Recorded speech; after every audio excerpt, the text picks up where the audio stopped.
Hello everyone. In this video, I want to show students and parents how to see if an assignment is submitted or if it might still be missing.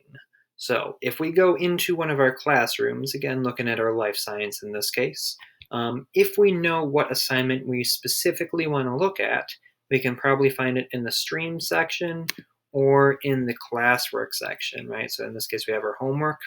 So I'm going to go back to that stream. So if we know, say, it is this extension work for week 4, we can click on that assignment, and when we go into it, we can see over here the Your Work section. Notice this one says turned in. So this one has been submitted. The teachers will be looking at it and grading it. So this is all good. The student has nothing more that they need to do. If they remember, though, they have to edit something, they can click this Unsubmit button to get access to it back, do some corrections, and then submit it again, and it will go back to turned in. All right, it does need to say turned in to show that it is done and the teacher has access. In this other case, for the work 3 section, if we click on that one, so this one doesn't have a due date for it. So in this case, it says it is assigned. So nothing has been turned in yet. So this is one that they still might have something they need to do, and then would have to add it and mark it as done. Again, if you need to know how to do all that, please go back to my other video on how to add and submit assignments in Google Classroom. Another option that it could look like, if we go into this one here, if it does have a due date, might have points or whatnot. If nothing is submitted, it will say missing up in this top right corner here. So again, this is one that they didn't turn anything in, don't have anything attached yet, and do need to work on. All right, so those are a few different options of what it might look like if you can find that specific assignment to click on it. All right. Some other ways, if you're looking at generally has your student or have you as the student finished everything, got it all done.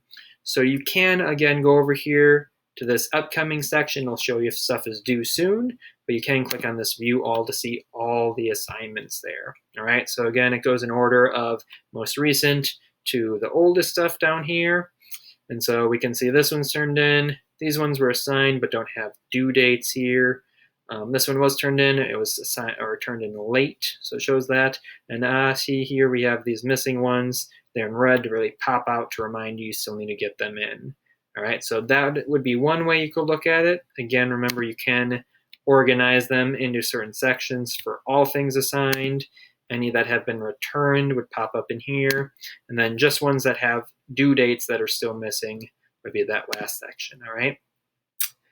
The last area, and I think probably one of the most useful, particularly for the parents, but also for the students, if we go up to the 3 lines up here, the main menu that pops up, and then go down, I have to scroll down to my student one, click on your to-do list. Yours will probably be right here at the top.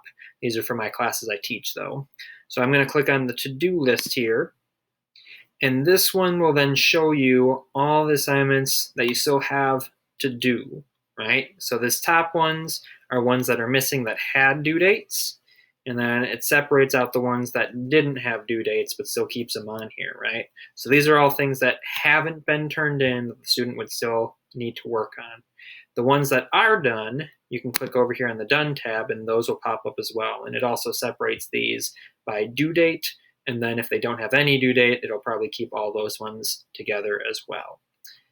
If you want to check it by particular classes, you can click on this little arrow and then select the classes, or you can, of course, click all classes as we're doing now, and it would show you for all the classes that you have on there what they are. If you do find a few on here, you can always click on them, and it'll bring you back to those other screens we've seen, or then you can add your work and mark it as done, submit it for the teacher to work on there. So again, the 3 lines over there, and then clicking on that to-do list will get you to this key one. A good way to keep track of all your assignments for all your classes and see what you're still working on. I hope you found this video helpful, and thank you for watching.